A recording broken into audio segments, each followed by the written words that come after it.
Assalamualaikum warahmatullahi wabarakatuh.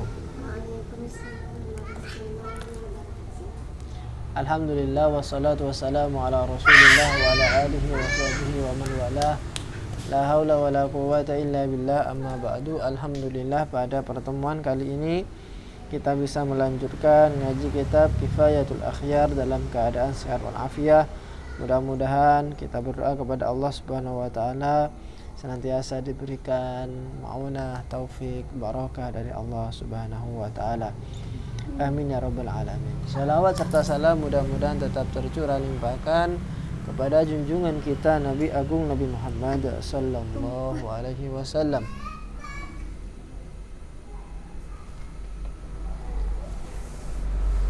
Turun kakak. Turunkan aja nih.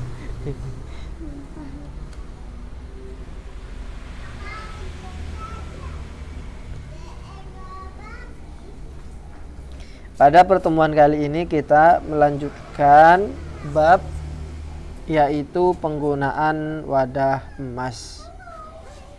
Kalau kemarin kita hanya berfokus kepada wadah yang sifatnya itu untuk makan dan minum, maka pada pertemuan kali ini kita akan lebih memperluas pembahasan.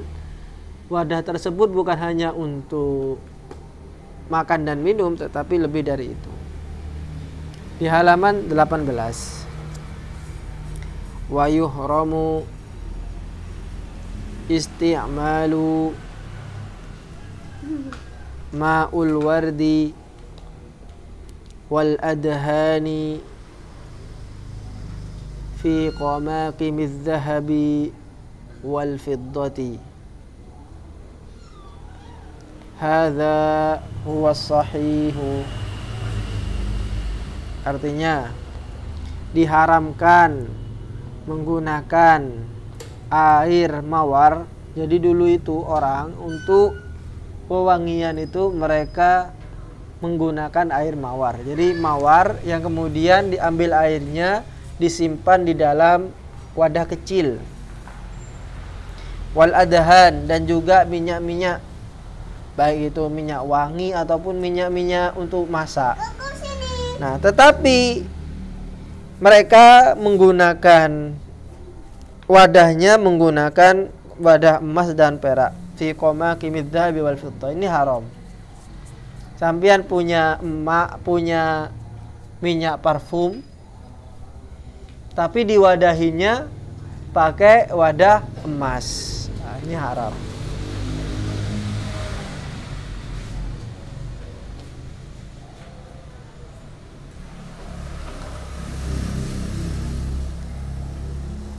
Wa fil qanani wa kadza yuhramu tazyinul hawaniti wal buyuti wal majalisi bi awaniz zahabi wal fiddati. Hadza huwa shawabu. Dan juga di dalam kitab Qanani disebutkan bahwa haram juga menghiasi hawanit. Hawanit itu artinya toko-toko, hanut. Menghiasi toko-toko, wal buyut, menghiasi rumah-rumah, wal majalisi, menghiasi tempat-tempat duduk, ruang-ruang duduk, bi awaniz zahabi wal fiddah, dengan wadah-wadah yang terbuat dari emas dan perak. Kalau tadi kan kita bahas wadah tadi digunakan, baik itu digunakan untuk minum, makan, atau bahkan untuk wadah minyak, itu haram. Nah, ini adalah digunakan untuk perhiasan,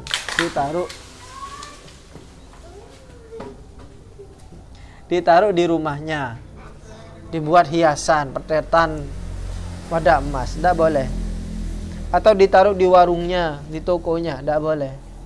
Di majelis-majelis, tidak boleh. Haram.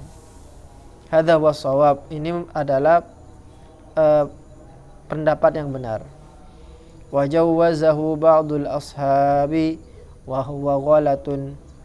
Meskipun ada beberapa teman, maksudnya ulama di sini, teman di sini ulama, ya karena yang nulis ini adalah ulama, maka temannya ya ulama juga.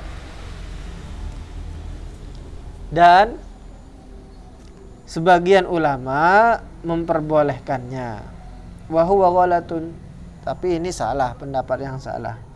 Tentu kita hanya mengikuti pendapat yang benar saja. Lianna kulla syai'in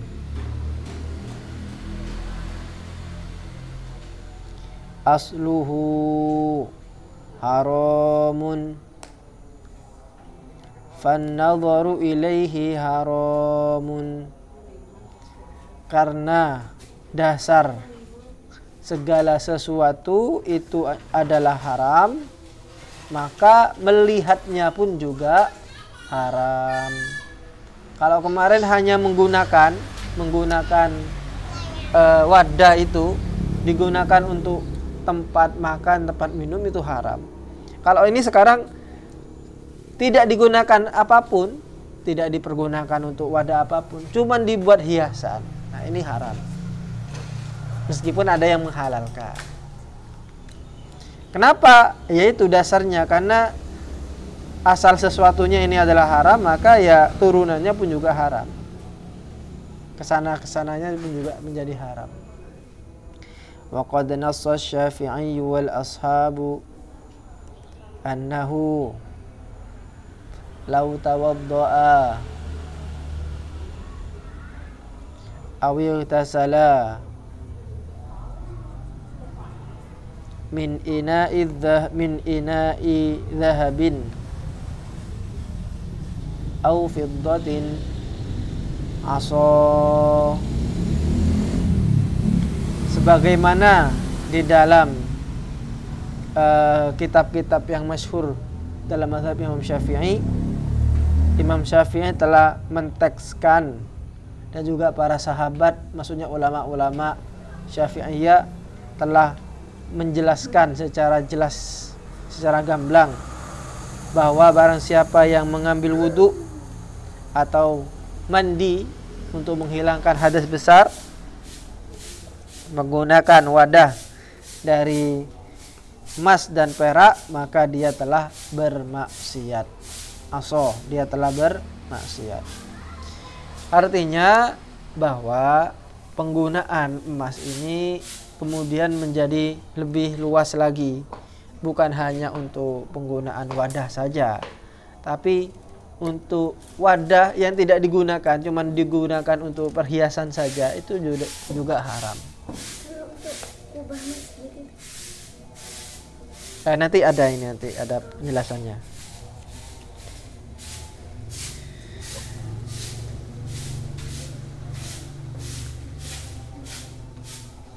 Seperti ini ya, seperti kan ada masjid kubah emas yang ada di Jawa Barat. Itu masjid yang dibangun untuk Butin. Butin itu istrinya Pak Soeharto. Kubahnya dilapisi emas, bukan berupa emas, enggak, tapi dilapisi emas. Kita lihat nanti. Wa yuhramu ittikhadhu hadhil awaniyi min ghairi isti'malin 'ala sahih.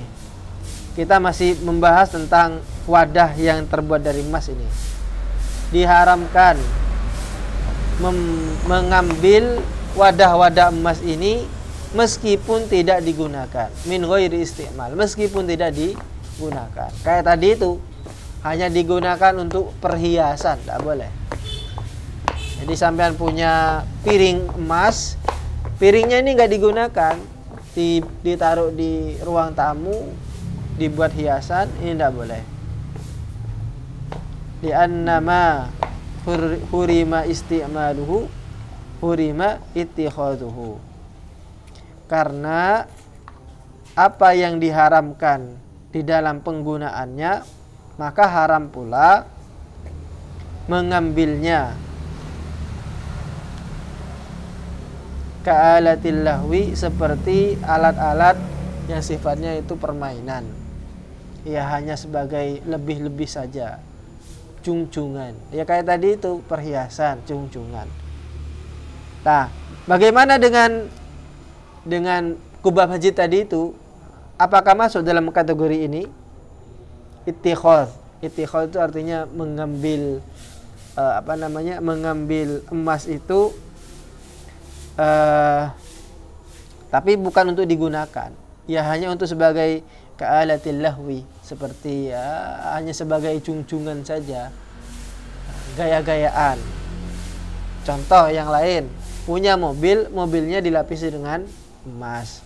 Fungsinya apa? Ya itu alatul lahwi, cung-cungan itu. Nah, jika itu kemudian masuk dalam kategori ini, ya berarti haram. Cuma permasalahannya, kubah masjid itu yang ada di Indonesia itu kan bukan terbuat dari emas, tapi dilapisi emas. Entah berapa karatnya kita tidak tahu. Beda ya antara antara wadah yang memang terbuat dari emas sama wadah yang dilapisi oleh emas. Artinya karat emasnya sedikit. Nah, bagaimana hukumnya? Nah, ini memang perlu kajian yang lebih mendalam.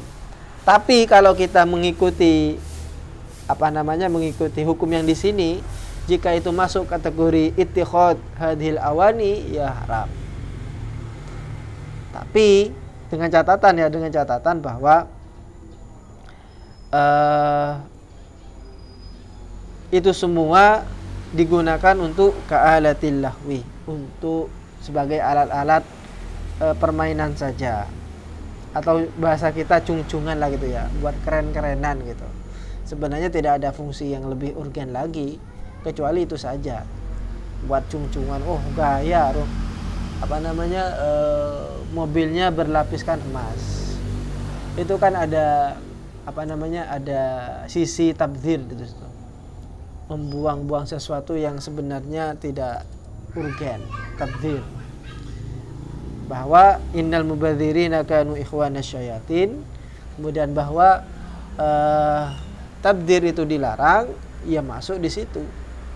Bisa jadi, saya tidak tahu juga ya, saya tidak mau menghukumi. Bisa jadi apa yang dilakukan untuk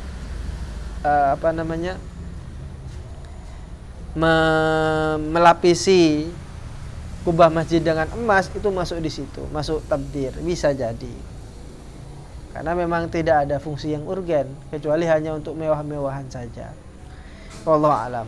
Kita tidak bisa menghukumi sesuatu tanpa mengkajinya lebih mendalam.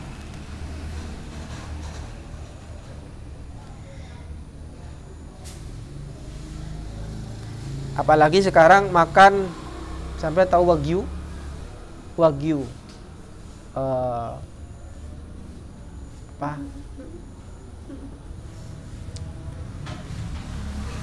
sering nonton Rizka Kol, TikToker terkenal itu. Selamat mencoba. Itu makan wagyu, daging yang mahal itu, 1 kilonya bisa jutaan. Mahal memang. Biasanya dilapisi juga dengan emas itu ininya. Nah, itu gimana itu? Emas dimakan. Nah, itu ini lagi perlu pengkajian lebih mendalam. Bukan hanya melibatkan orang ahli fikih saja, tapi juga melibatkan bidang-bidang yang lain. Mungkin bidang medis, kemudian bidang tembaga-tembaga, yang maksudnya orang yang paham betul dengan dunia ketembagaan, masalah besi, masalah nikel dan seterusnya itu. Tapi untuk hati-hati ya ndak usah aja, ndak usah. Ya kalau kita kan ngapain juga rumah dilapisi sama emas itu kan, atau mobil dilapisi sama emas. Untuk pemikiran kita gitu loh ya. Tapi untuk pemikiran orang-orang yang sudah uangnya melimpah ruah, ya sudah bingung ngabisin uangnya bagaimana. Bagi mereka kayak gitu kan tidak ada apa-apanya. Tapi lebih baik menghindar saja. Afanallahu al-karimu min ta'ati ma huwa sababun linnar. Mudah-mudahan Allah mengampuni kita dari hal-hal yang bisa menyebabkan seseorang masuk neraka.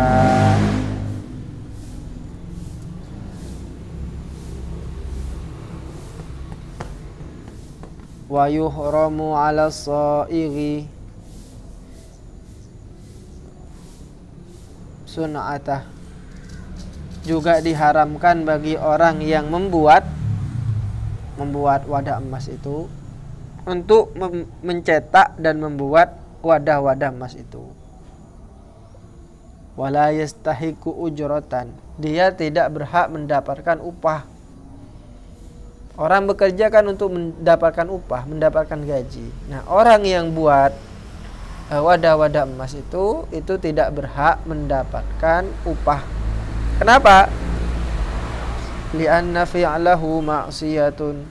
Karena apa yang dilakukan itu maksiat, bermaksiat itu. Maka seseorang yang bermaksiat tidak berhak mendapatkan upah.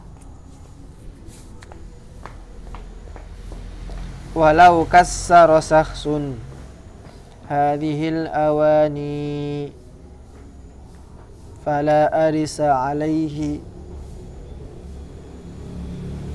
Andai saja ada seseorang yang merusak, menghancurkan wadah-wadah emas ini, fala arisa alaihi, maka tidak ada kewajiban bagi orang yang merusak itu untuk menggantinya. Wala yahillu li ahadin ay yutalibahu bil arsi, dan tidak halal bagi seseorang untuk meminta orang yang merusak tadi menggantikan barang yang dirusaknya.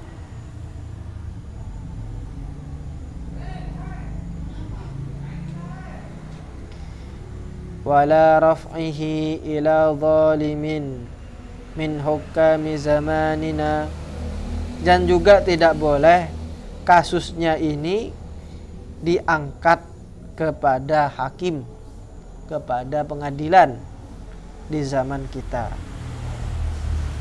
Jadi ada orang yang merusak wadah emas kemudian mau diperkarakan, ini tidak boleh. Li'annahum jahalatun, karena mereka itu adalah orang-orang bodoh. Wa yata'atuna hadhil awani hatta yashrabuna al-muskira ma'alatil lahwi. Karena mereka itu disebut gila tadi, jahala, orang bodoh. Mereka menggunakan wadah-wadah ini, wadah-wadah emas ini, kemudian saling bersulangan, saling memberi, ya ta'atun, saling memberi, dan meminum minuman yang mabuk, yashrabunal muskir ma'alati al-lahwi, disertai dengan alat-alat yang bisa melupakan Allah. Jadi kenapa dulu itu wadah-wadah emas itu diharamkan? Karena wadah emas itu dulu banyak digunakan di tempat-tempat hiburan. Zaman kuno, zamannya Nabi Muhammad, orang-orang kaya itu mereka, ya kalau kita bar lah sekarang ya, di bar-barnya mereka itu mereka minum alkohol, minum arak di wadah emas, kemudian di wadah perak, disertai dengan nyanyian-nyanyian, disertai dengan goyangan-goyangan, yang tentu itu akan melupakan mereka kepada Allah. Itu alasannya kenapa diharamkan. Wa fi hadits Abi Hurairah radhiyallahu taala anhu, dalam hadis Abi Hurairah, anna Rasulullah sallallahu alaihi wasallam qala, bahwa Rasulullah sallallahu alaihi wasallam bersabda, yumsahu nasun min ummati fi akhir zamani qiradata wa khanazira. Kata Rasulullah, manusia dari umatku di akhir zaman nanti akan dirubah menjadi qiradah. Apa qiradah? Kera.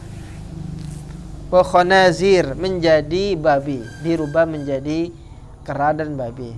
Asalnya manusia dirubah kemudian menjadi kera dan babi. Mungkin wallahu alam, mereka dirubah bukan dalam bentuk mukanya tetap manusia, tetapi dalam bentuk tabiat, dalam bentuk sikap. Jadi sikapnya itu seperti sikapnya monyet dan babi. Sampean lihat orang-orang yang pergi ke bar, ke klub malam, pulangnya masa ada yang kemudian menjadi babi? Kan enggak kan ya? Kemudian itu gini atau kan enggak kan ya? Tetap manusia, cuman sifatnya itu adalah sifatnya kera dan babi. Bagaimana sifat kera dan babi? Kera itu adalah tamak, rakus, itu kera. Ketang itu kalau dikasih buah-buahan, dia tidak cukup megang satu buah, dia akan ngambil semuanya itu. Semua buah akan diambilnya. Takut tanang sitong. Bahkan kakinya pun juga harus megang. Dua kakinya, sak mulut-mulutnya itu kera. Pada akhirnya apa? Dia akan jatuh, tidak seimbang karena terlalu sibuk memegangi buah. Akhirnya dia jatuh. Itu kera. Atau gini, ada ilustrasi yang sangat bagus. Jadi ada pohon ini berlubang, di dalamnya ada kacang banyak. Ada kera masukkan tangannya ke dalam lubang itu dan kebetulan lubang itu pas di pas tangan gitu dah. Namanya kera, tamak. Akhirnya dia ingin mengambil semuanya, digenggam semuanya. Ketika dia mau mengeluarkan tangannya ini, dia tidak bisa keluar dari lubang itu. Kenapa? Tertahan oleh tangannya yang sedang memegang banyak kacang. Gitu akhirnya tidak bisa keluar. Artinya apa?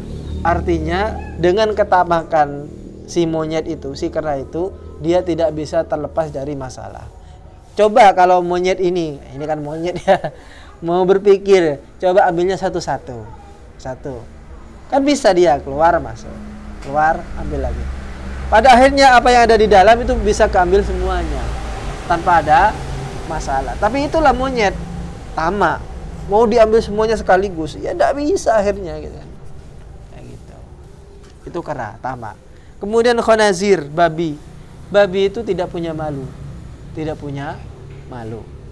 Beda dengan unta. Kalau unta itu punya malu. Kenapa unta itu kemudian di negara Arab atau di Islam secara umum itu menjadi hewan yang dimuliakan, sedangkan babi tidak. Ternyata, mohon maaf ini, babi itu apabila dia suka kepada kepada lawan jenis itulah ya. Jadi ada babi cewek, ada babi cowok, kemudian suka kepada babi cewek. Kebetulan yang suka itu bukan hanya satu. Maka mereka itu saling gantian. Si babi ini saling gantian memberikan join kepada teman-temannya. Ya bareng-bareng gitulah ya. Kalau bahasa kita mungkin kumpul kebo, itu babi itu. Tapi beda dengan unta. Unta itu kalau dia mau berhubungan ya kawin itulah ya. Dia mencari tempat yang yang paling tersembunyi untuk melakukan hubungan kawin itu. Ketika ada orang atau apa, dia malu dia. Makanya itu perbedaannya. Kenapa daging babi itu kemudian menjadi haram, sedangkan daging unta itu halal. Daging apa yang dimakan itu juga mempengaruhi watak kita. Kalau kita makan daging babi yang sifatnya seperti itu, ya itu akan mempengaruhi pola pikir kita, mempengaruhi tabiat kita. Di samping juga babi itu makan makanan yang kotor, ngengeknya sendiri makan sama dia. Itu babi. Beda dengan ayam. Kalau ayam itu dia akan memperjuangkan cinta sampai berdarah-darah. Ayam itu ada ayam cewek betina disukai sama ayam jantan, sedangkan yang lainnya, ayam jantan yang lain itu juga suka. Dia tarung dulu sebelum memperebutkan si ayam betina ini, tarung. Kalau babi enggak, mempersilakan, kamu duluan nanti saya, gitu kan. Itu babi. Kenyataannya begitu. Wa fi hadithi Anasa, maaf, qalu ya Rasulullah. Kemudian sahabat bertanya, ya Rasulullah, wahai Rasulullah, alaysa yashhaduna an la ilaha illallah wa annaka Rasulullah wa annaka Rasulullah. Bukankah mereka itu telah menyaksikan bahwa tiada Tuhan selain Allah dan engkau itu adalah Rasulullah? Qalu bala, ya benar. Artinya ini orang mukmin ini, yang melakukan ini adalah orang mukmin, yang kemudian nanti akan dirubah menjadi kera dan babi. Walakinnahum ittakhadhu al-ma'azifa wal qainati fabatu ala lahwihim wa la'bihim. Ya, mereka memang menyaksikan bahwa tiada Tuhan selain Allah, Muhammad adalah Rasulullah, tetapi mereka mengambil alat-alat musik, ma'azif, alat-alat musik, malu, wal qainat, dan penyanyi-penyanyi wanita.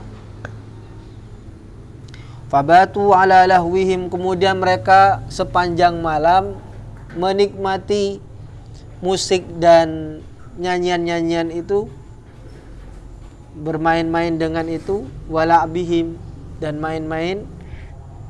Ya jelas tentu mereka lupa dengan Allah berarti. Fa'asbahu, kemudian di waktu subuh, waqad musihu qiradata wa khanazira, dan benar-benar mereka itu telah dirubah menjadi kera dan babi. Nah, di sini kemudian ulama membahas tentang hukum musik dan nyanyian, apakah boleh atau tidak. Jelas kalau dalam konteks hadis di sini, ma'azif wal qainat ini adalah konteksnya adalah ala lahwihim wa la'bihim, musik yang digunakan untuk melalaikan. Jadi musik untuk supaya lalai kepada Allah, berarti haram itu. Sampean dengarkan musik, tapi musiknya ini melupakan sampean kepada Allah, bahkan menyebabkan kemaksiatan, itu menjadi haram. Terus bagaimana dengan musik yang justru mendekatkan kita kepada Allah? Emang ada musik yang mendekatkan kita kepada Allah? Ada, sholawatan contohnya. Sholawat diiringi dengan drum band, kan banyak ya. Sholawat-sholawat yang diiringi dengan musik-musik yang lengkap, bahkan ada orkestranya, isinya sholawat, sampai nangis-nangis dengan sholawat itu. Bagaimana dengan itu? Ya tidak apa-apa. Kenapa? Karena tujuannya berbeda. Jangan sampai lihat alatnya, tapi lihat tujuannya. Sama-sama pisau, tapi kalau tujuan penggunaannya berbeda, maka hukumnya berbeda. Pisau sampai gunakan untuk motong motong daging untuk dibuat sate, kemudian satenya ini nanti sampai bagikan ke orang-orang, dijadikan sedekah, maka pisau ini bermanfaat apa tidak? Bermanfaat. Halal apa haram? Halal. Tapi kalau sampean pisau untuk memotong daging, sama-sama daging, tapi daging manusia, sembelih manusia gitu ya, haram apa halal? Haram. Seperti itu, sama. Musik juga sama. Lihat tujuannya buat apa. Makanya sampean Al-Banjarian, kemudian nanti diiringi dengan drum, dengan piano, tidak apa-apa. Kenapa? Karena tujuannya untuk mendekatkan diri kepada Allah.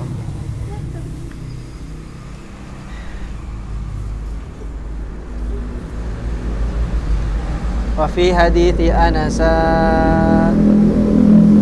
radhiyallahu ta'ala anhu anna Rasulullah sallallahu alaihi wasallam qala. Hadis Anas, Rasulullah dawuh, man jalasa ila qainatin yastami'u minha subba fi udhunaihi al-anuku. Barang siapa yang duduk, maksudnya mendengarkan di sini berarti ila qainatin, kepada penyanyi-penyanyi perempuan, yastami'u minha, kemudian dia mendengarkan, maka subba fi udhunaihi al-anuku, maka akan disele apa bahasa Indonesianya esele, dituangkan ke dalam kupingnya itu, yaitu timah panas. Al-anuku, wal anuku bi dhammin nun, dengan dibaca dhammah nunnya, wal maddu, dan juga dibaca panjang al-a, panjang, war rasasul mudhab, yaitu timah yang dipanaskan yang bentuknya cair. Al-mudhab itu artinya cair. Wallahu a'lam. Allah lebih mengetahui atas segala sesuatu.